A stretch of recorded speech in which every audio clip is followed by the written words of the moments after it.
जय हिंद दोस्तों। राजनीति क्या है? राजनीति जब हमारे दिमाग में पहली बार ये शब्द आता है तो आखिर आपके दिमाग में एक क्या इमेज बनती है? हम कुछ भी बात करते हैं तो एक इमेज बनती है ना।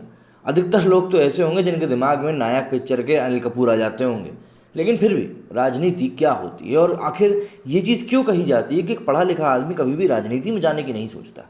ये बात सोचने वाली ज़रूर है, क्योंकि हम हर एक जगह के बारे में बात करते हैं तो ये चीज़ कही जाती है कि हर एक जगह को पढ़े लिखे लोगों की ज़रूरत है, जैसे जिस कारण से कि उसको सुधारा जा सके। लेकिन राजनीति के बारे में ऐसा कोई भी नहीं कहता। वो शायद इसलिए नहीं कहते क्योंकि राजनीति एक ऐसी जगह है जहाँ पर अपना अपना नहीं होता और कब आपकी पीठ में कोई छुरा भोंक दे आपको पता नहीं होता। और राजनीति कभी भी आप अकेले चल नहीं सकते। राजनीति में सबसे बड़ी बात, आपको कई सारे लोग चाहिए होंगे, तो इसलिए ये भी नहीं कर सकते कि भैया चलिए हमको किसी पे भरोसा नहीं है तो हम अकेले ही लड़ लेंगे। नहीं, ऐसा नहीं होता। आपको लोग तो चाहिए ही होंगे। अब महाराष्ट्र में जो भी कुछ उथल पुथल मची है, चाहे वो सचिन वाजे वाला केस हो, परमवीर के खुलासे हों, अनिल देशमुख की उगाही वाली बात हो, या फिर कोरोना संक्रमण में जो मिसमैनेजमेंट की बात सामने आई हो वो हो, इन सभी चीज़ों से जो उधेड़ बुन मची है उससे एक बात तो तय है कि जो इस समय महाराष्ट्र के ऊपर गिद्ध की निगाह लगा के बैठे हुए हैं, अब यहाँ पे अगर आप ये सोच रहे हैं कि मैं भाजपा की बात करने वाला हूँ तो आप गलत हैं। यहाँ पे मैं बात कर रहा हूँ शरद पवार की। देखिए, महाविकास अघाड़ी ने जो एक मिलजुला कर जो एक पूरी टीम बनाई है और उसको बिठा दिया है कहाँ पे, महाराष्ट्र की विधानसभा में, कि भैया हम यहाँ पे राज करेंगे। और जिसके कि प्रधान मुख्यमंत्री बनाए गए हैं उद्धव ठाकरे जी। तो ऐसे में कांग्रेस, एनसीपी और शिवसेना, इन तीन पार्टियों ने मिलकर भैया ये काम किया। अब क्योंकि शिवसेना के पास सीटें ज़्यादा थी, दबदबा ज़्यादा था, इसीलिए सीधी सी बात है उद्धव ठाकरे उसके सीएम बने। और भाजपा से जो उनका नाता टूटा, अगर आपको नहीं पता हो तो मैं आपको बता दूं कि भाजपा के साथ शिवसेना का नाता जुड़ा हुआ था और इन लोगों ने मिलकर ही चुनाव लड़ा था। लेकिन बाद में जब ये बात हुई कि भैया सीएम जो है वो शिवसेना का चाहिए, तब पूरी बातें दर बदर हो गई और कांग्रेस और एनसीपी को तो भाई सत्ता में आना था कैसे ही करके। कुछ एक लोग मिनिस्टर बन जाते, जैसे अनिल देशमुख जी बने थे, एनसीपी के गृह मंत्री बने थे, तो ऐसे ही उनको थोड़ा बहुत हिस्सा चाहिए था क्योंकि कांग्रेस को वैसे भी आजकल जूठन तो मिल रही है। तो इसलिए उन्होंने कहा कि चलिए हम तीनों मिलकर महाविकास अघाड़ी बनाते हैं और यहाँ पे सरकार बनाकर सत्ता में राज करेंगे। लेकिन हर एक अच्छा सपना ज़रूरी नहीं कि ख़त्म भी अच्छाई पर ही हो। तो यहाँ पर अब कुछ ऐसी ही पिक्चर बनती हुई दिख रही है। वैसे तो लोग अक्सर भाजपा को बोलते हैं कि सरकार गिराने में ये लोग माहिर हैं, लेकिन कई बार होता है कि लकड़हारा जिस टहनी पर बैठा रहता है वो उसी टहनी को काट देता है और फिर कई सारे साम दाम दंड भेद लगाने के बाद भी उन चीज़ों को आप बचा नहीं सकते। और अब ऐसा ही कुछ समीकरण इस समय महाराष्ट्र में बनता हुआ दिखाई दे रहा है। महाराष्ट्र की महाविकास अघाड़ी सरकार के भविष्य को लेकर फिर से रोज की अटकलें शुरू हो गई हैं। इस बार वजह में शामिल है राष्ट्रवादी कांग्रेस पार्टी के सुप्रीमो शरद पवार की नाराजगी।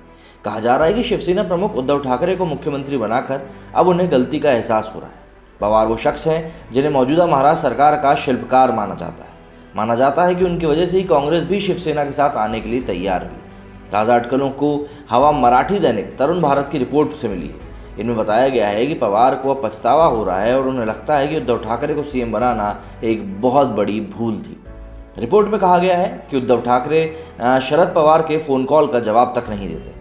एनसीपी प्रमुख ने शिवसेना के राज्यसभा सांसद संजय राउत के सामने इस बात को स्वीकार करके उन्होंने ठाकरे को महाराष्ट्र का मुख्यमंत्री बनाकर बहुत बड़ी गलती करी है। ये बात खुद शरद पवार ने संजय राउत के सामने स्वीकार भी करी है। मराठी समाचार पत्र का मानना है कि राजनीतिक हलकों में इस चर्चा का कारण ठाकरे से पवार का मोहभंग होना है। 5 राज्यों के विधानसभा चुनाव परिणामों पर चर्चा के लिए आयोजित पश्चिम बंगाल से पंढरपुर नामक कार्यक्रम में वरिष्ठ पत्रकार अनिल थाटे ने इसका खुलासा किया। उन्होंने कहा कि शरद पवार ने राउत से कहा कि वे खुद या एकनाथ शिंदे महाराष्ट्र के मुख्यमंत्री पद के लिए बेहतर विकल्प होंगे।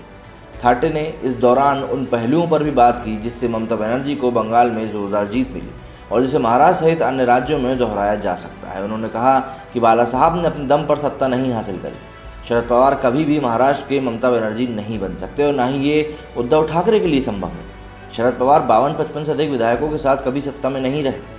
महाराष्ट्र में शिवसेना के लिए ममता बनर्जी का अनुसरण करना असंभव है और ना ही ममता यहां आकर उनकी ढाल बन सकती हैं, क्योंकि ममता का अलग एरिया है और यहां पर उद्धव ठाकरे की अलग राजनीति है। वे आगे कहते हैं कि ममता की राजनीतिक शैली महाराष्ट्र के अनुकूल नहीं है। साथ ही महाविकास अघाड़ी में फडणवीस के खिलाफ खड़े होने का सक्षम वाला नेतृत्व किसी के पास नहीं है। राज्य में सत्तारूढ़ गठबंधन में दरार अवश्य संभव हो चुकी है और ये जल्द ही होगी भी। थाटे के इन खुलासों से नरेंद्र मोदी की अगुवाई वाली भाजपा के खिलाफ राष्ट्रीय स्तर पर गठबंधन बनाने वाली शिवसेना के खोखले दावों की पोल खुल गई। सोमवार मतलब 10 मई को राउत ने कहा था कि विपक्षी दलों को एक साथ आकर और एक मजबूत गठबंधन बनाने की सख्त आवश्यकता है। उन्होंने ये भी कहा था कि देश में विपक्षी दलों का एक मजबूत गठबंधन बनाने की ज़रूरत है, लेकिन कांग्रेस पार्टी के बिना गठबंधन नहीं हो सकता, ये उसकी आत्मा होगी। परामर्श के माध्यम से नेतृत्व का निर्णय किया जा सकता है। अब ये जो सारी बातें आई थी कि संजय राउत ने कहा था कि गठबंधन बनाएंगे, ये ऐसा नहीं है कि पहली बार किसी के दिमाग में आई है, ये इसकी कोशिश अभी तक की नहीं गई है। इसके पहले भी जब नरेंद्र मोदी को लेकर 2019 में चुनाव हुआ था तो एक महागठबंधन बनाया गया था, जिसमें कि सभी नेता, चाहे वो अखिलेश यादव हो, मायावती हो, ये सब के सब एक साथ आके खड़े हो गए थे, लेकिन उसके बाद भी नरेंद्र मोदी से पार नहीं पा सके थे। लेकिन इस बार सभी के पास एक मौका है, और वो मौका क्यों है? क्योंकि कोरोना महामारी के समय में नरेंद्र मोदी के ऊपर लोगों ने कई तरह के आरोप लगाए हैं, और जो लोग उनको फॉलो किया करते थे वही अब उनसे सवाल पूछ रहे हैं कि भाई आखिर इन बड़ी बड़ी अव्यवस्थाओं का कारण क्या है। मैं ये नहीं कहता कि पूरी की पूरी गलती केंद्र सरकार की है, लेकिन यहाँ पर जो गलतियाँ राज्य सरकारों ने करी हैं, उसके अलावा कुछ गलतियाँ तो केंद्र सरकार ने भी करी हैं, जिसकी जिम्मेदारी उनको खुद लेनी होगी। और अगर वो आज के समय में जिम्मेदारी नहीं लेते हैं तो आज का जो युवा वोटर है वो बहुत समझदार हो चुका है, वो जानता है कि किसने क्या काम किया, किसने क्या नहीं किया है। क्यों? क्योंकि अब वो सिर्फ खबरों को पाने के लिए न्यूज़पेपर या फिर मीडिया चैनल्स के ऊपर डिपेंडेंट नहीं है, बल्कि वो खुद एक बार गूगल पर जाकर अपने हिसाब से पड़ताल कर सकता है कि किस एरिया के सांसद ने क्या काम किया है और किस तरीके से उसको वहाँ के लोग पसंद करते हैं या नहीं करते हैं। कई तरह की चीज़ें हैं जो कि अब लोगों के पास ऑप्शन में मौजूद हैं, जिससे कि वो पता कर सकते हैं। वहीं एक बड़ा युवा वर्ग ऐसा भी है जो ये कहता है कि भाई जब ये सरकार हमारे लिए कुछ कर नहीं रही तो फिर हम धूप में जाकर लाइन में लगकर वोट देने की भी जहमत क्यों करें, हमें नहीं करनी है जहमत।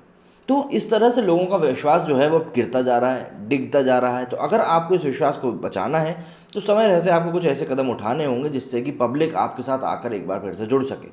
अब महाराष्ट्र में जो चीज़ें चल रही हैं उनको देखते हुए ऐसा लगता है कि शायद भाजपा की एक बार फिर से बातें खिल गई होंगी कि चलो दरार आएगी तो हम भी अपनी सेटिंग करने की कोशिश करेंगे।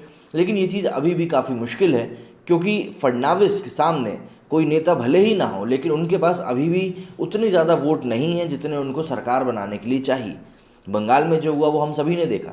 एक तरफ कुछ भाजपा के नेता कह रहे हैं कि आप तो समय आने दीजिए, समय आने पर हम लोग वहाँ पे भी अपनी सरकार बना लेंगे, लेकिन यही बात उन्होंने राजस्थान के लिए भी कही थी जब सचिन पायलट ने वहाँ पर बगावत कर दी थी अशोक गहलोत के खिलाफ। लेकिन तब भी कांग्रेस ने समय रहते चीज़ों को संभाल लिया और सचिन पायलट को वहाँ पर एक ऐसा काम दे दिया, एक ऐसी पोजीशन दे दी कि वो भी शांति से उसी पार्टी में बने रहें।